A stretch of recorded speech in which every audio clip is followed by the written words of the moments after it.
position on Gaza is absolutely dumb, stupid, and illegal. This is an out-of-the-box idea. That's who President Trump is. That's why the American people elected him. You deserve better.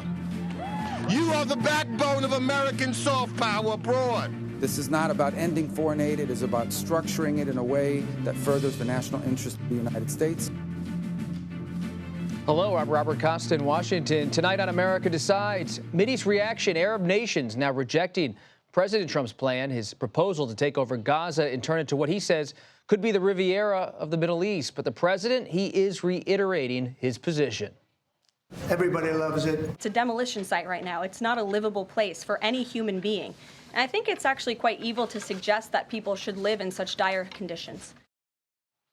Meanwhile, here in Washington, USAID in limbo, nearly all staff for the agency being placed on leave.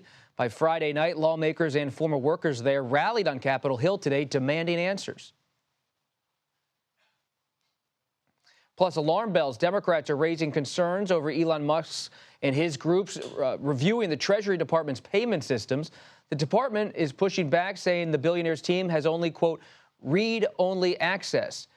So you see in this tension, a lot of tension between the Treasury Department and outside observers and what's going on there with billionaire Elon Musk. On all of this, let's start tonight with CBS News senior White House and political correspondent Ed O'Keefe and CBS News congressional correspondent Caitlin Huey-Burns. Ed, beginning with you, thanks for being here. With criticism coming in from across the Middle East, how is President Trump planning on getting this done? Is it a real proposal or not? Well, Robert, we tried again today to get a little more detail, and essentially all the White House will say, at least so far, is that the president is trying to introduce some out-of-the-box ideas that might eventually get the world behind some kind of rebuild plan for Gaza. Notably, she reiterated today that the president hasn't yet considered or taken off the table the idea of U.S. military involvement in Gaza to protect that zone or to clear it. And after the president yesterday suggested the permanent resettlement of people from the Gaza Strip, today she suggested they might be temporarily relocated while the Strip was rebuilt. Now, how would that work? Where would they go? How much would it cost to rebuild it? Who would have to pay for that rebuilding? And who would have to pay, if anything, once they came back to the Gaza Strip, should people decide to do so? All of that remains unanswered. But the broader goal, of course, of the Trump administration is to get a resolution to the ongoing conflict between Israel and Hamas and to begin the rebuilding of the Gaza Strip, as is a goal of a lot of the world. You noticed, of course, the Israeli leader was here yesterday. Egypt's leaders here in the coming days, as is the Japanese prime minister. The vice president is headed to Europe. And through all of those conversations, we're expected to see attempts made to come up with some kind of plan that might eventually lead to exactly how it is the war would end and then how the rebuilding would begin. Caitlin Huey-Burns, good to see you. We saw many Republican lawmakers responding to President Trump's proposal. Let's take a listen. That area is so dangerous, and he's taking bold, decisive action to try to ensure the peace of that region. It's a bold move, certainly, far bolder than what's been done before. What the president's really trying to say is we've got to do things differently in Gaza, and one thing we can't have for a long-term safe Gaza is Hamas. Probably need some clarification on what exactly that means. He's a developer of resorts. I think he sees a good opportunity. But we need to, obviously, Gaza's not ours. So, Caitlin, what's your assessment as a reporter about what the Republican reaction really is? Yeah, well, you heard the senator in that last bite say they need more clarification, and today they sought it.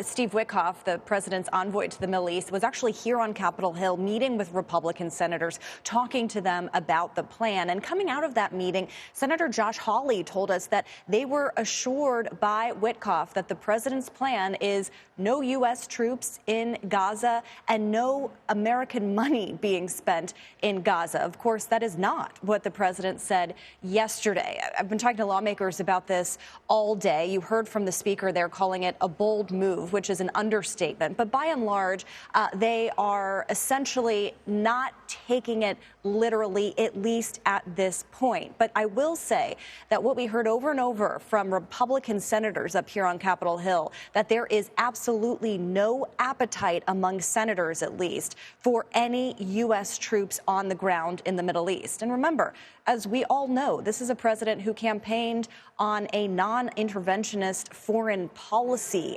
A lot of his foreign policy and a lot of what has revved up his base of support is a reaction to traditional Republican policy, especially during the Bush years, and foreign intervention. And so this seemingly on its face obviously runs counter to that, but it does set up an interesting dynamic that we've seen on a variety of issues here on Capitol Hill, where lawmakers are, forced to respond to the president, but this time around they are seeming to give him more deference, more latitude, more leeway, and broader interpretation of what he means. But it was telling that Witkoff was up here talking to lawmakers. And Elon Musk covers over so much of these discussions, whether it's about foreign policy or especially now with domestic policy. Let's listen to what Caitlin's exchange with Senator Thom Tillis, a Republican of North Carolina. Are you concerned about Elon Musk's role in all of this? No. And that because everybody needs to understand, and maybe somebody will report this honestly, is that Elon Musk is he reminds me of a strategist that I used to engage in big transformation projects back when I was in the private sector. He's throwing out big ideas. And if anybody thinks that all of these big ideas are going to be implemented to conclusion, they don't understand the process of disruption. So, Ed, you heard Caitlin Huey-Burns and her exchange there with Senator Tillis. What's the mood up at 1600 Pennsylvania Avenue about Elon Musk and whether what he's doing is really what President Trump wants him to be doing? The attitude is keep going and keep finding examples of what could be done to save money and to slash the size and scope of the federal government. And based on what the president has said this week, based on what his aides say, he has permission, not necessarily carte blanche, but the ability and the expectation to go into these places, try to see what's going on, determine if there are ways to perhaps streamline operations, and find ways to shave money off of the federal coffers. And so whether it's going into various agencies and telling the probationary employees, as we expect in the coming days, that your days here are over, whether it's merging USAID into the State Department but maintaining some level of foreign assistance, whether it's going over to the Treasury Department behind us and getting a sense of how those computer systems work that make the payments of the federal Treasury, and then seeing where potentially money could be saved or at least could be diverted. As Senator Tillis said, that's the goal. Now, a lot of this is going to require congressional involvement. Much of it, if it is ever implemented, is going to be challenged in court, and we're seeing that already this week when it comes to some of the personnel moves that they're trying to make.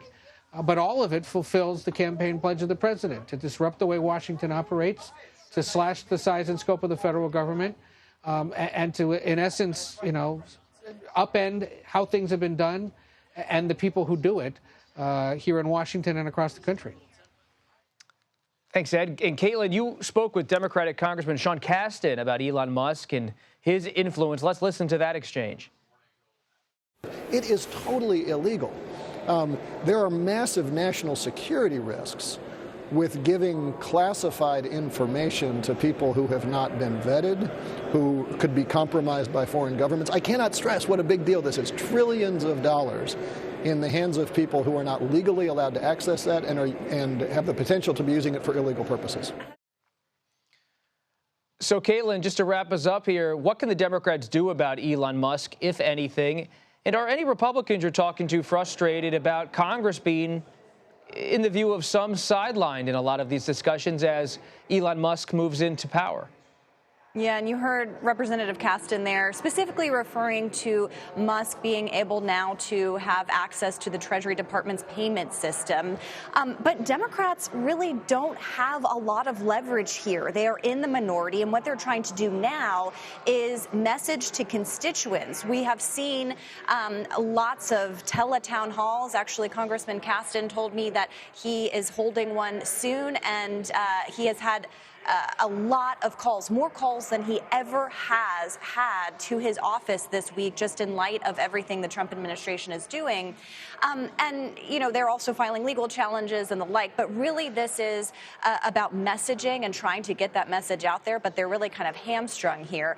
What's notable, though, is, Bob, what you point out, which is what is the role of Congress and how do Republicans here in the majority see their role in the Trump administration? I've been asking lawmakers about that all week, and the overall reaction here is that they like what Musk is doing, and they see it as a directive of the president. So they're okay with that. And because of what he is tasked with addressing, it is designed, in their view, to shrink the size of government. So they are welcoming this. And it's significant because Republicans, conservatives, are traditionally averse to consolidated power in the executive branch. And we saw during Biden, during Trump, a big negative reaction to that among Republicans. That's not the case now because they believe, at least that they're telling, that they are seeing their goals achieved here. But this does raise a question of, how they are going to exert their influence. The big test of all of this is coming soon, actually,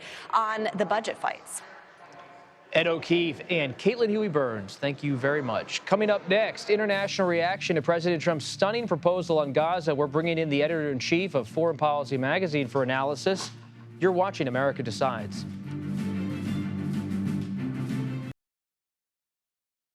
They must be allowed home. They must be allowed to rebuild, and we should be with them in that rebuild on the way to a two-state solution. Welcome back to America Decides. Prime Minister's questions on Wednesday in the United Kingdom. That was British Prime Minister Keir Starmer, a Labour Party leader, expressing his disapproval of President Trump's proposal to, quote, take over Gaza. Let's bring in editor-in-chief of Foreign Policy magazine, Ravi Agrawal. Appreciate you being here. The UK and Saudi Arabia are among those U.S. allies who are condemning the proposal. What more are you hearing about the global reaction? Well, the global reaction, by and large, has just been one of bewilderment and then also rejecting Trump's calls. I mean, first of all, there's the humanitarian concerns. These are 2 million people who call Gaza home, despite all of the problems that have been cited. This is their home. They have displayed that they want to stay and they don't want to be moved out, least of all forcibly. And second is international law. Forced displacements, they go against the Geneva Convention. It's a violation of international law. It's a war crime. It is a crime against humanity. And that is why a range of countries have come out and said that this absolutely just won't work for them. Trump yesterday, when he was talking about this, kept making references to how the plan was being cheered around the world, but really by whom? Egypt and Jordan have categorically said no to taking in more Palestinians. Saudi Arabia has said that there's no deal with Israel if this happens. And European allies like France and the UK, as we just heard, have clearly reiterated their support for a two-state solution, even Russia and China. So not much support. What about President Trump's negotiating style, whether it's tariffs or other fronts? He often takes a position that some of his critics might say is extreme as a way of trying to create leverage. Is that part of what you see here? Possibly. It could be that Trump is floating a controversial idea as a trial balloon, taking a maximalist position in the hope of maybe then reaching some sort of a middle ground. But this is a high-risk, high-stakes strategy that could easily backfire in a variety of ways. I mean, first of all, this could turbocharge anti-American sentiment in the Middle East and around the world. Second, this could, in some senses, jeopardize what is and has been a very fragile peace deal, a ceasefire deal between Hamas and the Israelis. But third, this is simply, unlike tariffs, which Trump genuinely believes in, this is not ideologically consistent. Trump has always said he's a peacemaker. He rails against U.S. successes abroad, including the Iraq War. America first, as he's put it, is about retreating from the world, not solving everyone's problems. This Gaza plan, on the other hand, is the complete opposite. It is taking over, to use his phrase, a massive problem, would likely entail boots on the ground, is illegal, and would entail years of involvement that could backfire in any number of ways. What is the potential effect here, if any, on the ceasefire that's currently playing out? So the ceasefire deal is fragile. I mean, if you put yourself in Hamas's shoes for a minute, this invocation of a forced movement of up to 2 million Palestinians, it rubs at, probably the sorest spot in Palestinian memory. Anyone who studied the region will know about what Palestinians call the Nakba, when, many hundreds of thousands of them were forced out of their homes. And the very notion of that happening again is one that will roil Palestinians in a way that destabilizes their sentiment, destabilizes any sort of willingness they have to take part in the ceasefire deal. And that is really, as I said, a high stakes kind of maneuver on Trump's part, even if you don't take it at face value, even if you see it as a maximalist approach that I think will only jeopardize what has been a fragile ceasefire deal. And finally, what does this mean in terms of how groups like Hamas are reacting on the ground? What are you learning about what the reaction is among some of the antagonists on the ground? Look, in some ways, I mean, they are going to react to this in the here and now by saying this is impossible, it's never going to happen. Public sentiment on the ground, not only in Gaza, but across the Arab world, is really in favor of a two-state solution. I think what happens when Trump floats something that is so outlandish, and again, this is not something that he just threw out there in isolation. He threw out this plan standing side by side with Israeli Prime Minister Benjamin Netanyahu. What this then does is it further corrodes American soft power.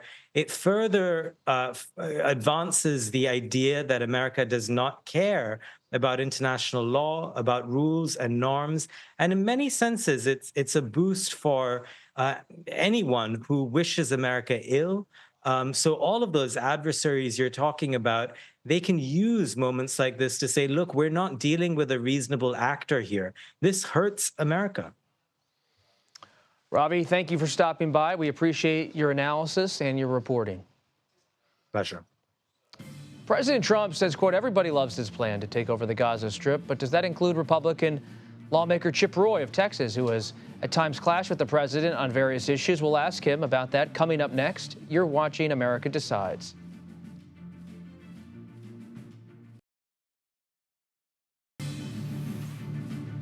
Allies and adversaries of the United States are widely criticizing President Trump's proposal to, quote, take over the Gaza Strip. Republican Congressman Chip Roy joins us now from Capitol Hill. He represents Texas in its 21st congressional district. Congressman, thanks for being here. So you are one of the more prominent conservative voices in the U.S. House. What's the reaction not only of yourself, but of your colleagues to what the president has proposed? Well, we're still listening to the administration and to his team to understand exactly what the plan is. We're, strongly behind the president and what he's been doing to actually stand alongside Prime Minister Netanyahu. I was proud to get the International Criminal Court sanctions bill through the House. Unfortunately, the Senate Democrats rejected it, but we're proud to stand alongside the Prime Minister, stand alongside Israel. And now the president has plans for what he wants to do with respect to Gaza. We'll listen to those. We obviously, don't have any real strong interest in having our military men and women, overseas in dangerous situations. He's the commander-in-chief, and we'll give him the benefit of the doubt to determine what's best for our country, and then we'll reserve the right to review it over time. But we just want to make sure that it's in our national security interest and that we're standing alongside our friend Israel. Is it on the table that you'd be open to considering having U.S. troops serve in Gaza? Well, the commander-in-chief can move men and women in uniform around for national security interests, but obviously if there's anything that's going to be long-term, you got to come to Congress and figure out what we're going to do that's in our national security interest. I'm not one for, and the president campaigned against having foreign entanglements abroad. I trust the president to make good judgment here. And again, he's doing what the Biden administration would not do, which is stand directly alongside Prime Minister Netanyahu, stand alongside Israel, stand up against the International Criminal Court. Democrats are blocking that. Chuck Schumer led an effort to block that rather than standing up against their ridiculous, lawless pursuit of Prime Minister Netanyahu. So I trust President Trump to get this right, and we'll listen more to their administration about what their plans are. Congressman, You've been in politics for a long time. You've been a chief of staff as well as a lawmaker. You've been close to some of the top Republicans in the country for over a decade. Step back for a second and you look at what President Trump said here. Is this similar to what he said, for example, on tariffs, where he takes a maximalist position as a way of maybe getting some leverage in a negotiation? Is this about nudging Israel along on a certain path, nudging the Arab nations along to maybe accept some people who have been living in Gaza? What do you see as the actual big picture here beyond the explicit proposal he made? Well, first of all, what you've seen over the last now 2 weeks and change out of the president has been shaking the world, because they're actually now seeing leadership again. We're seeing what that means in Mexico, with having 10,000 Mexican military members up along their northern border, our southern border. You've seen what that's meant with Colombia, with Venezuela, and now around the world. And now he's engaging here, and I do think it's purposeful. He always has a plan. But again, he took Prime Minister Netanyahu in and had him as one of his first visits in the White House, if not his first visit with a head of state. And so he's making a loud signal to the world after the Abraham Accords, the historic Abraham Accords, that we would have an engagement with Israel to try to continue to grow and develop the Middle East relationships. Imagine where things would be if we hadn't had the intervening 4 years where Joe Biden abandoned Prime Minister Netanyahu in Israel. We would have built on the Abraham Accords and built on the relationships, having flights from countries all over the Middle East into Israel, and having engagement economically and through commerce. So I think this is all a part of his plan to try to engage. And again, he'll come present to us what he has in store, but he's 2 weeks in. Let's give him some room to go do his job as president. Congressman, let's turn to taxes. You told reporters today House Republicans are considering, as we've heard for a long time, extending the Trump tax cuts for 5 years, though, instead of 10. What other details can you share about the proposal you're working on? Yeah, well, I mean, last year, President Trump was very clear. He campaigned against inflation in his inaugural speech in the Dome Room right behind me. He mentioned it again, that we need to combat inflation by cutting spending. That's our goal here, is to cut spending. Scott Bessent, his Secretary of Treasury, has his 3-3-3 plan. The last three of that is to reduce deficits to 3% of GDP. I think I agree with the Secretary. I agree with the President, and that's what we're standing up. We need spending cuts. All we're really asking for is the $250 billion a year out of $7 trillion that we agreed to as a Republican conference over Christmas. We think we ought to restore basically the Trump budget from before COVID. In 2025, they would have spent $6 trillion. We're now at $7 trillion. The American people are tired of it. They're tired of inflation. So we want to have cuts. That's it. And so the 5-year, 10-year debate about taxes, I want to make tax cuts permanent. I want to have more money in the hands of the American people. But we have to do math up here. And my Republican colleagues need to step to the plate, deliver on the spending restraint, create savings, drop down the amount of debt that we're growing so our bond markets stabilize, interest rates can go down, Americans can afford houses, and we can actually do our job to get deficits under control. That's what we're trying to put forward. And so let's look ahead for a second, Congressman Roy. March 15th, you got the debt limit showdown, you got the budget and the government funding expiring. We know that House conservatives for a long time now always want concessions on spending. But what's actually possible here? President Trump's driving the discussion more than anyone. What can you exact out of him? Well, our job is to work with the president to achieve his objective and our objective, which is to reduce deficits and create economic growth. And so what we're doing is just saying in the Budget Committee and here in the House that we need to deliver on the spending cuts we all promised. We're not asking for anything more than that. If we do that, if we simply deliver on the $250 billion in cuts, that would unlock having permanent 10-year plus tax relief, unlock economic growth, and deliver. And by the way, we can do this part by providing some funding for defense and border. And then in March, we can hold appropriations flat. We can just say, look, we're going to do a continuing resolution through the end of the year, pass spending flat for the next year, hold that in check, save another $200 billion, and then we're actually really cooking with peanut oil. And that's what I think the American people sent us here to do. So we'll be working with the president to do that. And finally, immigration. Texas Governor Greg Abbott met with the president at the White House today to discuss the border, including his $11 billion reimbursement request for border security. Let's listen.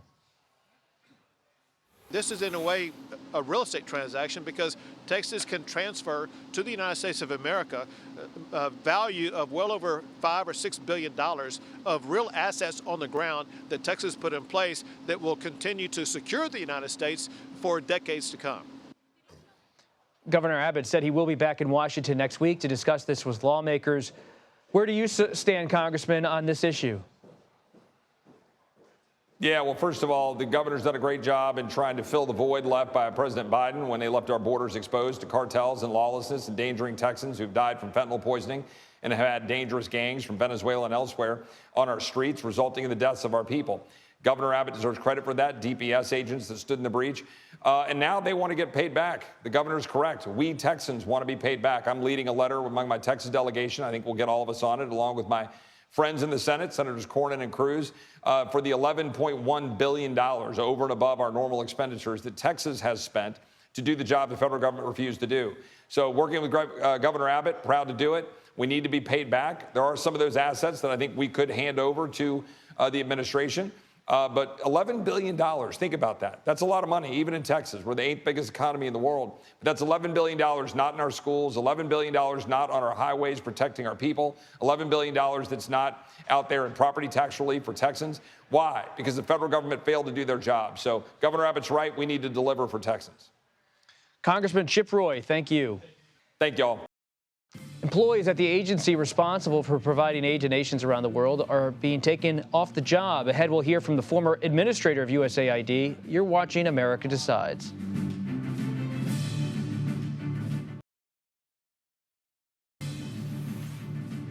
Israeli Prime Minister Benjamin Netanyahu spent the afternoon meeting with Defense Secretary Pete Hegseth. Hegseth touted the special relationship between Israel and the United States. For more on the region, in reaction to Netanyahu's meeting with President Trump, let's turn to the BBC's Weir Davis, who is in Jerusalem. Well, there's been a great deal of incredulity and disbelief, really, in the region at Donald Trump's plans for what happens in Gaza when this war eventually ends. Some Israeli politicians on the far right who've advocated themselves for the encouraged migration or the forced migration of Palestinians from Gaza have welcomed the news because they want Israel to recolonize the Gaza Strip. Itamar Ben-Gvir, one politician on the far right, now wants Benjamin Netanyahu to adopt this as official Israeli government policy. But for the most part, people pragmatically don't see how it could work, and certainly in Arab communities, Palestinian representatives and the leaders of neighboring Arab nations like Jordan and Egypt say it's a red line in the sand for them. Not only do they say it would stop those dreams of Palestinian civil rights, Palestinian national rights, it would also create instability in their own nations. Remember, this is a very volatile region, and the prospect of hundreds of thousands of Sunni Arab Muslims going into countries like Egypt or Jordan would have a huge impact on those societies. So they say it's a non-starter. But Mr. Trump is right on two fronts. Gaza does represent a demolition site. Something has to be done about that. And if there isn't a long-term solution to the Gaza question and the Palestinian question, then we can expect to be back in this same place in a few years' time. So questions to be answered, but perhaps not in the way that Donald Trump quite sees things. Will Davis, BBC News for CBS News in Jerusalem. All staff for the U.S. Agency for International Development, also known as USAID, will be placed on leave just 2 days from today. The former head of the agency joins us now. Andrew Natsios served as the USAID administrator in the George W. Bush administration from 2001 to 2006. Andrew, thanks for being here. You have publicly criticized this decision. Tell us about your concerns. Well, number one of our most powerful weapons, humanitarian weapons in this period of great power competition, is our foreign aid program. AID is one of the most respected aid institutions in the world. It's one of the most accountable. It was voted by a nonpartisan group that looks at the management of federal agencies from a purely technical standpoint. It ranked the third highest in the federal government. So these attacks on aid by Musk and his young men who are assisting him are complete nonsense. What they've done is to try to go through all the audits, find something somewhere that they can criticize. AID works in fragile states in the middle of civil wars where people are dying, people are starving to death, there are people in criminal organizations going after us. Some of the programs don't work under those circumstances. But the question is, do most of the programs work? And which ones are the most effective? First, we have an extensive program of health projects all over the world in the global south that give us advance warning of outbreaks of diseases that can come to the United States. There's an outbreak of Ebola right now in Uganda. There's a large AID mission with a lot of health officers there. It's the best line of defense we have to protect ourselves. There's a global supply chain for medical pharmaceuticals and for vaccines. There's a vaccine now against Ebola, and AID will be at the forefront if it existed. Doesn't exist anymore. They're about to send all of the staff home, shut all emissions down in 80 countries. 2/3 of the aid staff are not in Washington. They're out in the field. And most of them are people from the local country, by the way, who don't work for very high salaries, but who have advanced degrees, who are highly competent, worked for aid for years, know the country, know the language. And they're wonderful examples of American humanitarianism, but most importantly, to protect our interests and the interests of our friends. Okay. We also are one of the leading agencies in the world to deal with agriculture and food security. One of the things we know, the Arab Spring that took place, supposedly the Arab Spring, was actually driven by food price increases. And the Green Revolution in Asia was a third of the aid budget was expended to carry out this green revolution that used improved seed varieties, and it tripled food production. Mm-hmm. This is during the Cold War, the late 60s, early 70s. Well, President Obama, and I strongly supported, as did President Bush, proposed the same thing be done in Africa now, and there's a big program to increase agricultural production in Africa. These programs are in our interest and their interest. You've just outlined many, many examples of how you believe this agency does good work across the globe. I want to pull up a tweet, or X post from Elon Musk, if we can show that on the screen. It says, USAID is a criminal organization. Time for it to die. So we just listened to you outline all of these positives about USAID. Then you have the richest man in the world saying it's a criminal organization. Time for it to die. Before reacting just to the statement, help us understand, why is there such antagonism towards USAID beyond Musk on the right? And what's your reaction to how to deal with that? Where does it come from? And beyond just listing the positives, how does USAID and its supportive community actually deal with this razor-sharp criticism from one of the most powerful people in the world? Monk has a company named Skylink, and AID was investigating it for, apparently they were doing an audit of it. He was very angry about it. This precedes all this. Long before Trump was elected president. And I think some of the animus comes from that. He does not like being investigated. The administration needs to cut the budget. They won't touch the entitlement programs, which are what's causing the budget deficits that are out of control, that are damaging the economy and the country. This debt that we have, in my view, is the number one crisis facing the country. But he won't cut the entitlement programs because it affects his base. It's easy to cut foreign aid because the people who get the benefit of it directly are people in the global south who don't vote. That's why they did it. And they've also grossly exaggerated how much money. They say it's $80 billion. It's not $80 billion. It's $38 billion. Let's get the statistics right. And a large portion of that, 55% of that, is humanitarian assistance in famines and civil wars and emergencies like earthquakes.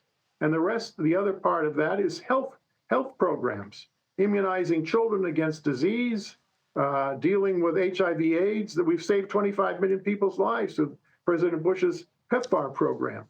Are you telling me we should let all those people die? Because if they don't have antiretrovirals, they will die of AIDS. These are people who are already infected. So I have to say, I think this is a lot of garbage. The notion that it's a criminal organization is a bold-faced lie. And I ran the agency for 5 years. I've run 7 institutions over the last 45 years. AID officers are the best managers and some of the most honorable people I've met. We lost 650 people in Afghanistan and in Iraq who were murdered by the Taliban or by the militias in Iraq. They're our heroes.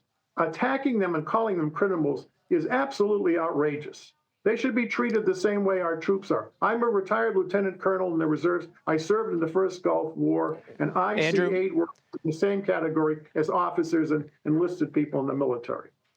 Andrew, we appreciate you coming on to share that perspective, and thank you for your time. We'll have you back soon. Thank you. President Trump's immigration policy is playing out right now. We'll explain why immigration enforcement officials are releasing some migrant detainees. You're watching America Decides. Welcome back to America Decides. Immigration and Customs Enforcement releasing some migrant detainees now due to a lack of space. CBS News immigration and politics reporter Camilo Montoya Galvez joins us now. Camilo, you've been on this story for so long. Is this a pivot, a crossroads of sorts? Well, just to level set, Bob, ICE right now is at 109% detention capacity, meaning that it is holding more people than on paper it can actually detain. Why is that? Well, as you know, under the Trump administration, officials have been given a broad mandate to go after most people who are in the country illegally, including non-criminals, which is a dramatic departure from Biden administration policy, which mainly instructed ICE agents, Bob, to go after serious offenders and national security threats. Now, anyone is fair game for enforcement and to be detained and deported from the U.S. if they are here in an undocumented fashion. Let's listen to what some sheriffs had to say. I feel like I'm on a frozen lake and it's all breaking up around me. I've been overcrowded. I need a new jail. So you hear the White House border czar say, we need your detention beds. What goes through your mind? I don't have any. So that's the reality based on CBS News reporting on the ground. Yes. So how does Tom Homan, the border czar, Stephen Miller at the White House react to all of this as it plays out? It's a critical question because they know that they need more space to hold these detainees if they actually want to fulfill what the president has promised will be the largest mass deportation operation in American history.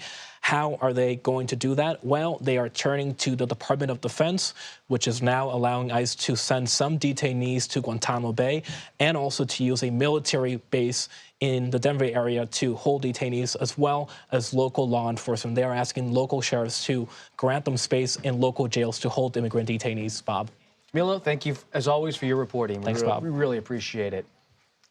And now an update from 60 Minutes. 60 Minutes announced today that it has published transcripts and videos of an interview it conducted last year with Vice President Kamala Harris during the presidential campaign. The program also announced that it has provided audio, video, and transcripts from that interview to the Federal Communications Commission, which is acting in response to a complaint filed by an outside party that claimed news distortion. What is now posted online by 60 Minutes is what it provided to the FCC. 60 Minutes, in a statement now available on CBSNews.com, reiterates that what it broadcast was, quote, not doctored or deceitful. The statement adds, quote, in reporting the news, journalists regularly edit interviews for time, space, or clarity. In making these edits, 60 Minutes is always guided by the truth and what we believe will be most informative to the viewing public, all while working within the constraints of broadcast television, end quote. For more information on these materials and this issue, please visit cbsnews.com. Coming up next, for more on the future of USAID, we bring in a contractor tasked with estimating the impact of the organization's programs. You're watching America Decides.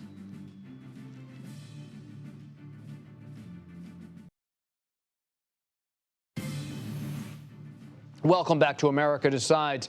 The Trump administration's steps to dismantle USAID has drawn sharp criticism and some concern from Democrats. Here's Maryland Democratic Congressman Jamie Raskin. I'm hearing from my constituents who work for USAID and USAID contractors in Maryland, in Washington, all over the world, and they're telling us that this is a killer in terms of their cutoff of HIV and AIDS preemption. It's a killer.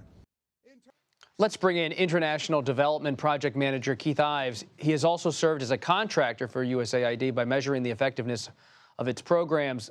Good to see you. Thanks for being with us. Walk us through your reaction to the administration's latest actions. Completely shocked. I don't think any of us saw this coming. And you heard the representative talking about the impact globally on lives, on infrastructure, but also on U.S. foreign relations. And those damages are yet to be seen and yet to be counted. But what we're not hearing a lot about is the impact on American jobs and American businesses as well. What could those impacts be on business? Absolutely. Well, USAID doesn't deliver these programs and activities that you're hearing about. U.S. small businesses, U.S. firms, and U.S. nonprofits are actually contracted to deliver those programs. And so without the USAID infrastructure, hundreds, if not thousands, of USAID companies and nonprofits are losing their pathway and their ability to export our services, our goods, and our values like democracy and free markets.